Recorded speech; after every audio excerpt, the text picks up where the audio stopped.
Hi there, we are going to go through Unit 4, Topic 3. Again, just real quick, just to give you an idea, if you have any questions, let me know. Really quick, to define finite and infinite, we have if you can count the number of elements, then the set is finite. If the elements are unlimited, then this is an infinite set. So the idea is if you're saying, okay, let's look at the whole numbers between 1 and 10, that's finite because you can count the number of elements. If I say every real number in the number line, that's an infinite amount of elements. You cannot count them.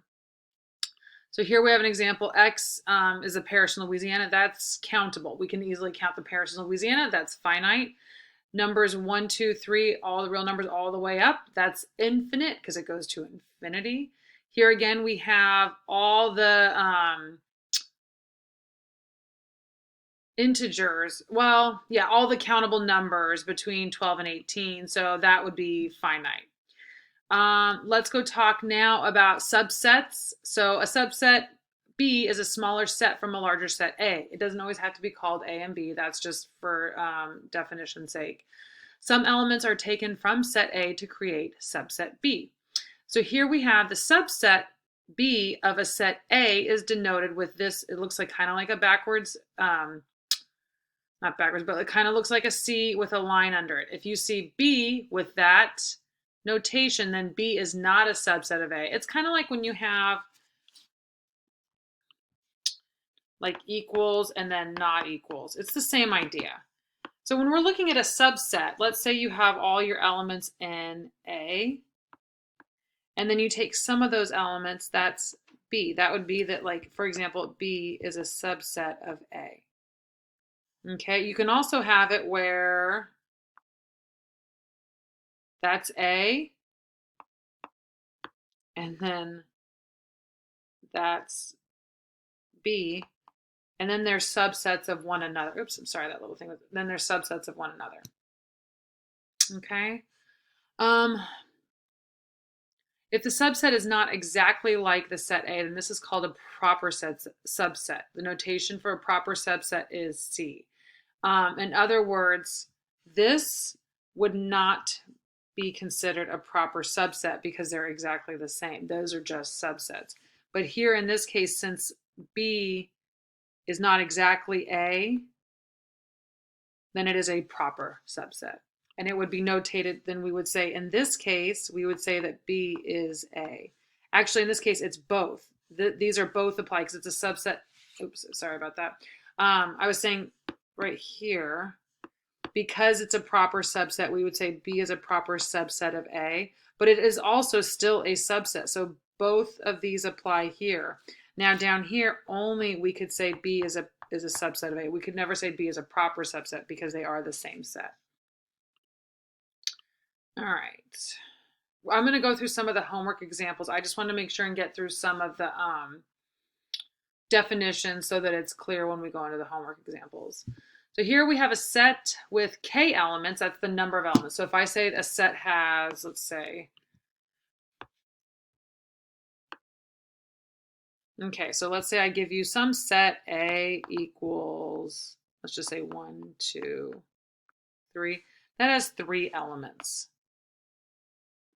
But when we define it in general terms, we say that any set has K elements.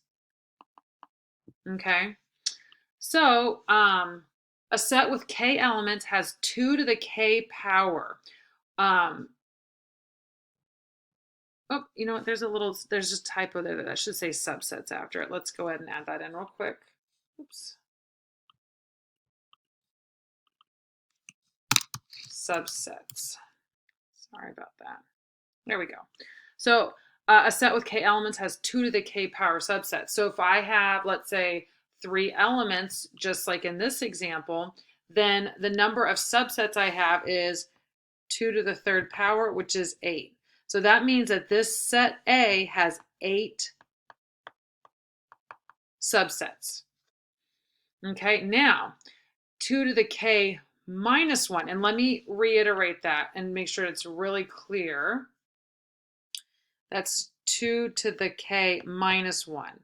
So it's basically the same thing, subtracting 1, not K minus 1 like that. That's not right. I just want to make sure that that's clear. 2 to the k minus 1 defines the number of proper subsets. Because when you do this number, this 2 to the third, and get 8 subsets, that's including this full set, 1, 2, 3. But if we're looking for the number of proper subsets, we need to subtract that one subset out. So the number of proper subsets is 2 to the k minus 1. So in this one, it would be 7. Again, we'll go through some of that when we go through the homework. Okay. Let me get our homework examples up. So here's the first one. All right, so we have, if n has 10 elements, how many subsets do we have? So we know in this case that k equals 10, and we just said that 2 to the k, because we're not asking about proper subsets. This is just asking about subsets. So 2 to the k is how many subsets we have, which is 2 to the 10th, which equals 1024. So the number of subsets that a set with 10 elements has is 1024. Okay. All right. So, is the set of all rational numbers finite or infinite? Well, can I count all the rational numbers? No, I can't even come close. That's an infinite set. If it said all rational numbers between, I don't know, I can't even think of one. It's a really hard. If it said all whole numbers between 0 and 10, that would be finite. But this is all rational numbers in the entire number line. That is definitely infinite. All right, let's look at the next one. Here we have how many proper subsets. That's a big difference, right? Now we're looking at proper subsets. Does the set L, metric units of length, have? Where we're given L equals mm, cm, m, and m. Remember this, this is units of measurement. So we're looking at millimeters, centimeters, meters, and kilometers.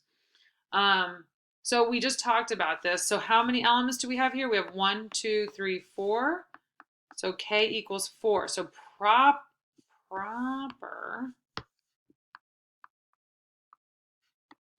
subsets equals 2 to the k minus 1. So we have 2 to the 4th minus 1. Well, 2 to the 4th is 16, right? We have 2 times 2 is 4, times 2 is 8, times 2 is 16.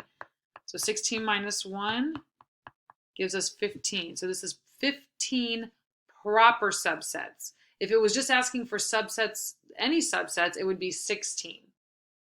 Okay? All right, let's look at the next one. All right, here. Oh, shoot, that one I accidentally cut off. That one didn't work. All right, so let's look at, all right, this is one. All right, we have given A equals 2. Here's our set, right? A equals 2, 3, 4, 5, 6, and B equals 2, 3, 4, 5, 6. Oh, those are the same, right? Which are the following are true? There may be more than one correct answer. So first we're looking to say, remember, when we have this, that means proper subset.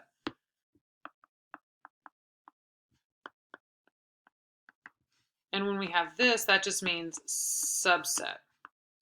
So remember, when we have a subset, they can be the same, right? We can have A and then B, right? Be the same, although my writing is, picture drawing is not great. Whereas a proper subset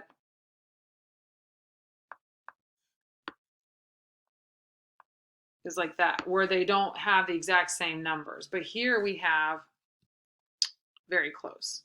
Okay, but here we have exactly the same sets, right? So we know right off the bat that B is not a proper subset of A because they are the same. Here we know that A, well, look, A is a subset of B. Well, they're the same, yeah, so A is a subset of B. So that's one answer that's correct. So we know in this case that A is a subset of B. That's one. What's the next one? Here we have B as a subset of A. Yeah, they're the same, so it goes both ways. Is A a proper subset of B? No, again, they're the same. They're not proper subsets either way. So the answer here would be these two. A is a subset of B and B is a subset of A. All right, a couple more. Here we have, let me start this over. Try to make this a little easier to see it all. Okay, given A equals A, B, C, D, E, F, B equals B and E, C equals B, E, F, which of the following is true? Now, I do want to point out, in the last, remember I had the squares, here we have the circles. So we know only one is true. So here we're given A and B and C. Well, let's look at this. B equals B and E, right? So if we were to make a big picture, this is our A set, right? We have letters B, E, F. I'm only putting those up there so I know I can make it look a little bit better. So then we have A, C, D. So right, that A, B, C, D, E, F. Okay. So we have all in A. B is just B and E. That's your B. And then F, we have all of these, right? Or excuse me, that's group C. All right, so that's our C. So let's look at this. Is B a proper subset of C? Yeah, it is, because look, it's a subset and it's not exactly the same. So we do know that B, let me make sure you can see this, B is a subset of C. Okay, now we have to find out if C is a subset of A. Is C a subset of A? Yeah, it is, because look, C is also a subset of A, and it's not a proper subset. So if we had the lines underneath, that would be a proper subset, which it's, I mean, excuse me, because it doesn't have the line underneath it, it's a proper subset, which is exactly what we're looking for. So we already know right now that that part A is the answer, that first one, but let's go ahead and just double check. We know that A is not a subset of B because A has more elements than B. A is also not a subset of C because A has more elements than C. So those two are out right off the bat. Here, C is not a subset of B because it also has more elements than B. So we know, again, just to confirm, that B is a subset of C is a subset of A is our answer. All right, let's look at the last one. All right, again, so now we have some squares, so we know that more might apply than just one. So given A equals apple, pear, banana, orange. So let's go ahead and take a quick look at a picture here. Let me just do this real quick. All right, so we're given some subset or some set A.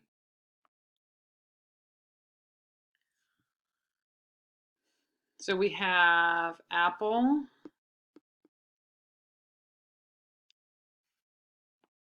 banana, I'm just going to shorten that one, pear, orange, apple, pear, banana, orange. That's it. Okay, so that's group A. So then for group B, we have apple and banana. That's our B. And then C is pear and orange.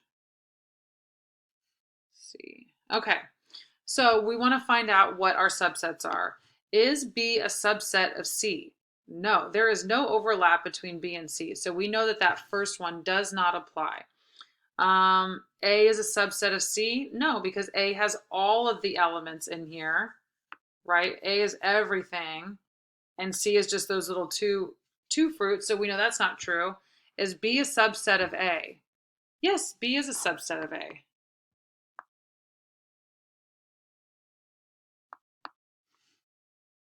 Because B is apple and banana, and that's fully contained inside A. And then C is a subset of B. No, again, there's no overlap for the same reason that B is not a subset of C. Well, not for the same reason, but the fact is that there's no relationship between B and C because they don't overlap. The only thing is that they're both in A.